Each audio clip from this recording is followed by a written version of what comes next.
जब रतन टाटा ने पहली बार अपनी ड्रीम कार टाटा इंडिका को बाजार में उतारा तो उसका रिस्पॉन्स बहुत ही खराब था। घाटे में जाती हुई कंपनी को देखकर शेयर होल्डर्स ने कहा कि हमें कंपनी बेच देनी चाहिए। ना चाहते हुए भी टाटा इसे बेचने के लिए यूएस फोर्ड से मीटिंग के लिए गए, लेकिन उस मीटिंग में फोर्ड ने टाटा का अपमान करते हुए कहा कि अगर तुम्हें कार बिजनेस की इतनी समझ ही नहीं थी तो इस कार की लॉन्चिंग में इतना पैसा क्यों लगा दिया।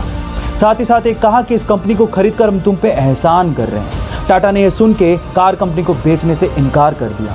इंडिया वापस आए और इस कंपनी के लिए इतनी मेहनत की कि इसे वापस अपने पैरों पर खड़ा कर दिया। साथ ही साथ फोर्ड के घाटे में जाते हुए दो luxurious brand Jaguar and land rover को खरीद के धमाका कर दिया। गाइस, अपमान सभी का होता है, लेकिन महान लोग अपने अपमान का बदला अपनी प्रोग्रेस से लेते हैं। जब 1960 में भारत ने अपनी स्पेस एजेंसी इसरो की स्थापना की तो बाकी देश हम पर हंसकर बोला करते थे कि भारत जैसे गरीब देश को अंतरिक्ष प्रोग्राम्स की क्या जरूरत है। जब हमने रशिया और अमेरिका से सहायता मांगी तो उन्होंने साफ मना कर दिया। हमारा पहला रॉकेट साइकिल पर ले जाया गया और उसे नारियल पेड़ के सहारे लॉन्च किया गया।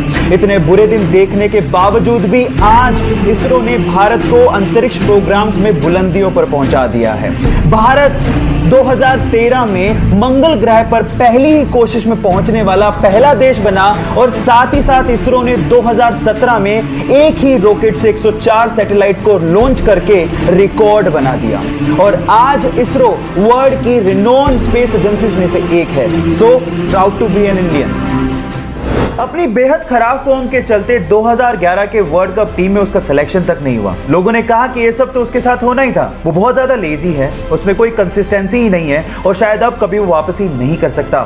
सारे फैंस निराश हो गए थे, लेकिन उसने हार नहीं मानी। उसने हार्ड वर्क किया, अपनी फॉर्म दर्शाई और 2013 में बतौर ओपनिंग बैट्समैन एंट्री मारी और उसके बाद उसने वो कर दिखाया जो आज तक इस प्लेनेट पे कोई नहीं कर सका। वनडे इतिहास में 3 बार डबल सेंचुरी मारने का रिकॉर्ड उसने अपने नाम कर डाला। Yes, I am talking about the hitman Rohit Sharma. Guys, यहां सीखने लायक बात यह है कि आलोचना होगी, आप गिरोगे, लेकिन गिर के उठने वाले को ही बाजीगर कहते हैं।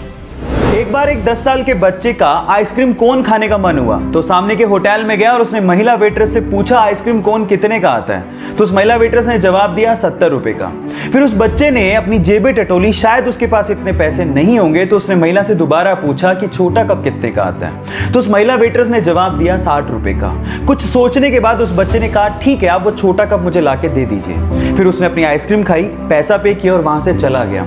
जब महिला वेट्रेस प्लेट उठाने आई तो उस प्लेट के नीचे उसे 10 रुपए की टिप मिली। अब गाइस, अगर वो लड़का चाहता तो वो आइसक्रीम कोन भी खा सकता था, लेकिन उसने उस वेटर का भी ध्यान रखा। Now the moral of the story is guys, बड़ा वही होता है जिसका दिल बड़ा होता है। इसीलिए अपने लिए सोचने से पहले दूसरों का भी ख्याल रखना सीख लीजिए। जब वो 9 साल के थे तो उनकी माता का देहांत हो गया। घर के हालात इतने खराब थे कि उन्हें रेलवे स्टेशन पर कूली तक का काम करना पड़ा। इसके बाद जैसे तैसे करके उन्होंने बस कंडक्टर का एग्जाम पास किया और बस कंडक्टर लग गए। इसके बाद तो जैसे कि उनके अंदर का आर्टिस्ट ही बाहर आ गया। लोग ऐसा कहते हैं कि बस कंडक्टर के तौर पे वो काफी ज्यादा फेमस हो गए थे क्योंकि वो बहुत ही स्टाइल से सीटी मारा करते थे और बहुत ही स्टाइल से टिकट काटा करते थे। ये देखकर उनके साथियों ने उनको एक्टिंग स्कूल ज्वाइन करने के लिए मोटिवेट किया और साथ ही साथ उनकी फीस भी भरी और उसके बाद उन्होंने पीछे मुड़ के कभी नहीं देखा। काफी स्ट्रगल के बाद उनकी पहली मूवी में ही उन्हें नेशनल अवार्ड मिला और देखते ही देखते वो साउथ में सुपरस्टार और गॉड माने जाने लगे। जहां हालात ये हैं कि बाकी एक्टर्स को अपनी मूवीज हॉलिडे के दिन रिलीज करनी पड़ती है, वहीं जब इस सुपरस्टार की मूवी आती है तो अपने आप वो दिन हॉलिडे हो जाता है। Yes, I am talking about Thalaiva रजनीकांता।